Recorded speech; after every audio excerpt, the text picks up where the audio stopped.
But President Kagame, I just want to challenge you on this, because it's a bit difficult to believe. Go ahead. It's a bit difficult to believe that Rwanda isn't involved, because there are many thousands of Rwandan refugees still in Congo.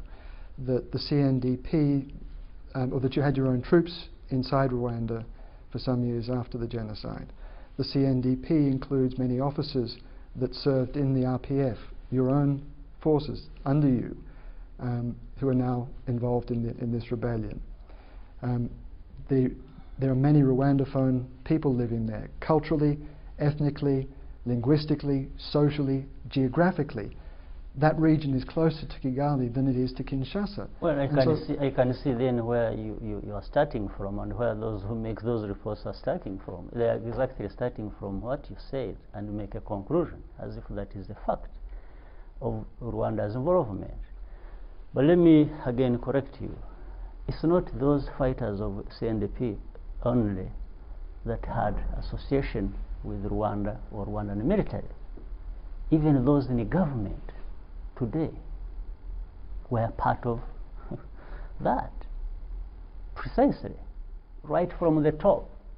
There is not a single person in the DRC, in the government, that we did not have association with. So why select and say, no, these were the ones who were in the military, they were this. Secondly, I think don't forget one thing. It depends on where you want to start your analysis and in terms of historical perspective.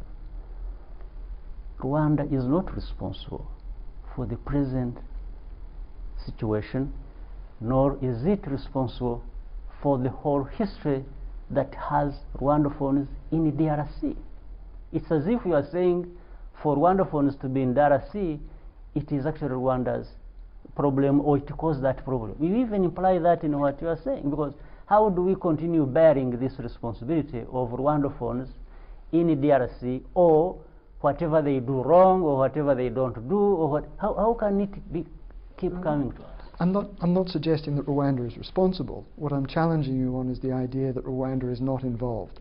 I mean, let's take someone like... Yes, but that doesn't explain how Rwanda is involved. That's why I'm bringing out the historical perspective of these issues you've raised. But in a way, Rwanda cannot not be involved. I mean, let's take the case of someone like Laurent Nkunda. Who was you are really making extrapolation, then I can see. It's different from having facts or evidence. It's just about saying, you know, you can't have Rwandophones there, and you are not there because you are concerned. No. This is what you are saying. You mentioned the specific details, of the lack of what you said was specific details of Rwanda's involvement in Congo.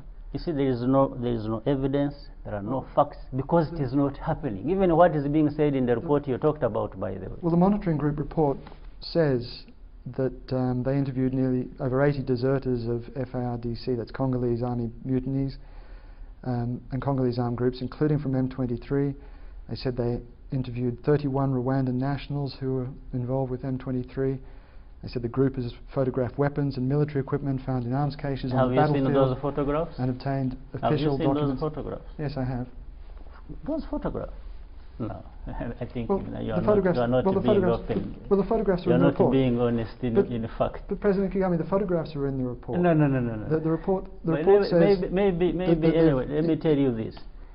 Maybe I may be arguing a case that I don't understand. Let me tell you, this report that is talked about, again, you see, I don't doubt people's capacity and intellectual ability to grasp things, but I doubt their intention. This report that is talked about, it's only the story of the DRC government, it's the story of these so-called groups there. It's the story of these fictitious people who were grabbed from M23, we don't know, and so on. There is only one element that is very clear in showing how flawed this is. Do you know that nobody asked Rwanda?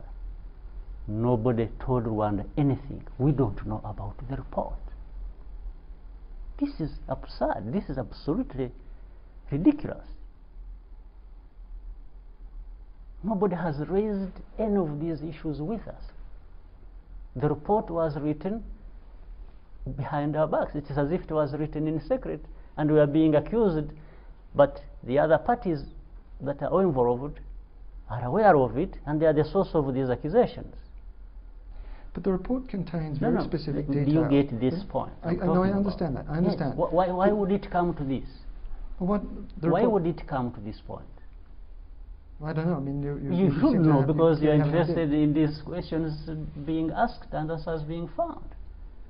But the report contains what it says. To me, what it is very a fictitious report. When you keep talking about the report, I don't understand the report. The report you're has saying- nothing. It must be having no evidence, because nothing is happening.